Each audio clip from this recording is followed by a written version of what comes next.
दोस्तों, आज की कहानी है छोटी बहू जीते जी। कभी जिम्मेदारियां खत्म नहीं होगी, हमारे लिए भी टाइम निकाला करो।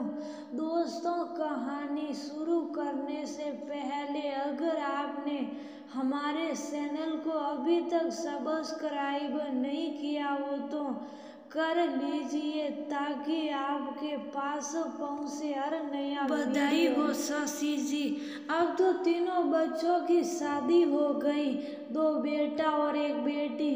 सारी जिम्मेदारियों से मुक्त हो गई। आप देखते हैं सुलोचना जी जिम्मेदारी से मुक्त हुई हूँ या जिम्मेदारी बढ़ेगी समय के साथ। अरे भाग्यवान, अब कौन सी जिम्मेदारी बढ़ेगी तुम्हारी अब तो। मेरे साथ 4 धाम की यात्रा पर चलो। पति सुभाष जी बोले, हाँ जी जरूर चलेंगे, बस एक बार पोते पोतियों का मुंह देख लूं। हाँ क्यों नहीं, ताकि उनकी जिम्मेदारी भी निभाओ। श्रीमती जी, जिम्मेदारियां कभी खत्म नहीं होगी, बस हमें इनसे कभी कभार दूरी बनाकर खुद के लिए समय निकालना जरूरी है। ये मेरी नसीहत है तुम्हारे लिए, ध्यान रखना जब मैं नहीं रहूं। तभी शशि जी उनके मुंह पर हाथ रखकर बोली, शुभ शुभ बोलिए जी, आप क्यों नहीं रहेंगे भला। अरे मैं कह रहा हूँ जब मैं 4 धाम पर चला जाऊंगा तब तुम मेरी नसीहत याद करोगी, क्योंकि तुम तो मेरे साथ चलने से रही। छोड़िए जी ये आपके मजाक करने की आदत किसी दिन जान ले लेगी मेरी। समय अपनी गति से चलता रहा और शशि जी की जिम्मेदारियां भी। दोनों बेटों की एक ही मंडप में शादी कराई थी तो दोनों बहुएं एक साथ 4 महीनों के अंतर में खुशखबरी सुनाने वाली थी। अब तक तो वह खुद ही एक बहू थी, क्योंकि कुछ ही महीनों पहले उनकी सास का स्वर्गवास हुआ था और उनकी जिम्मेदारी भी उन्हीं पर थी। सोचा बहुएं आएगी तो कुछ जिम्मेदारियां कम होगी, पर बहुएं भी नौकरी वाली आ गई जो अपने अपने पतियों के साथ शहर में रहती थी, यदा कदा ससुराल आती थी, वो भी मेहमान बनकर, जिनको घर के न सामान का पता न बर्तन भाड़े का, बस काम के नाम पर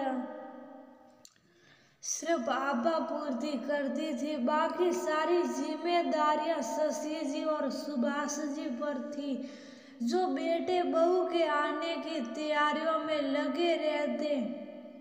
बेटे बहू कभी शहर आने को बोलते तो 2-4 दिन रहकर वापस आ जाते, क्योंकि वहाँ उनका मन नहीं लगता था। पर अब बहुएं गर्भवती थी तो जाना जरूरी था। बड़ी बहू अपने मायके में डिलीवरी करवाना चाहती थी, क्योंकि वहाँ उसकी माँ संभालने वाली थी और उसकी नौकरी वहीं पर थी। जबकि छोटी बहू की माँ नहीं थी तो उसकी जिम्मेदारी शशि जी पर थी, जिसका वो ने बखूबी निर्वाह किया और जल्दी ही वो एक पोते और पोती की दादी बन गई। बड़ी बहू तो अपने मायके में ही रस बस गई और बड़े बेटे ने भी अपना ट्रांसफर वहीं करवा लिया। शशि जी और सुभाष जी अपनी जिम्मेदारियों से भले ही मुक्त न हुए हो, पर बेटा बहू जरूर मुक्त हो गए। कभी कभार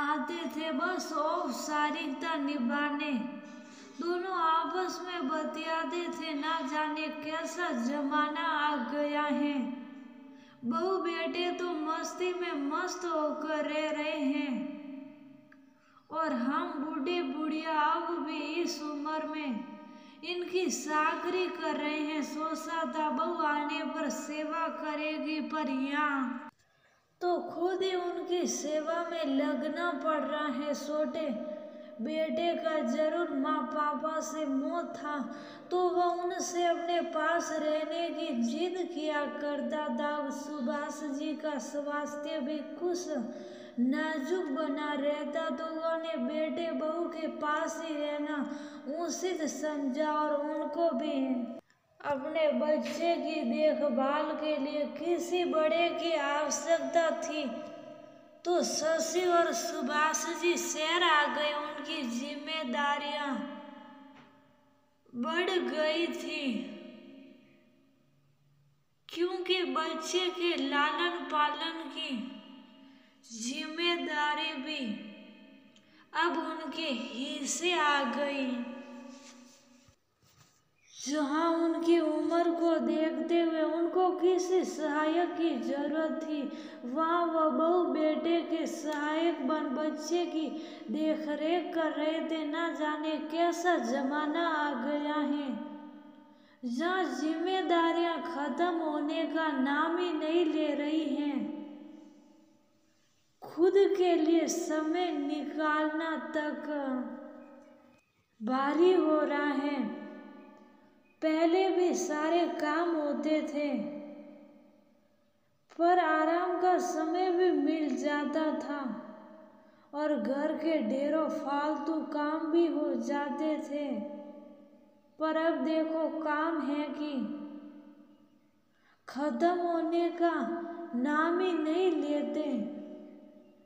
आपने सही नसीहत दी थी कि समय को इन जिम्मेदारियों से हमें छुड़ाना पड़ेगा, वरना हमारा जीवन जिम्मेदारियों के बोझ तले दबता ही जाएगा। शशि जी दुखी होते हुए बोली, अरे इतना दुखी क्यों होती हो श्रीमती जी? इतनी चिंता क्यों लेती हो इन जिम्मेदारियों की? गृहस्थ जीवन है तो जिम्मेदारियां भी होगी ही, और हम जैसे लोग तो बच्चों की फिक्र में ही सारा जीवन लुटा देते हैं। उनके लिए जिम्मेदारियां आगे चलकर चिंता का विषय बन जाती हैं। इसलिए कहता हूँ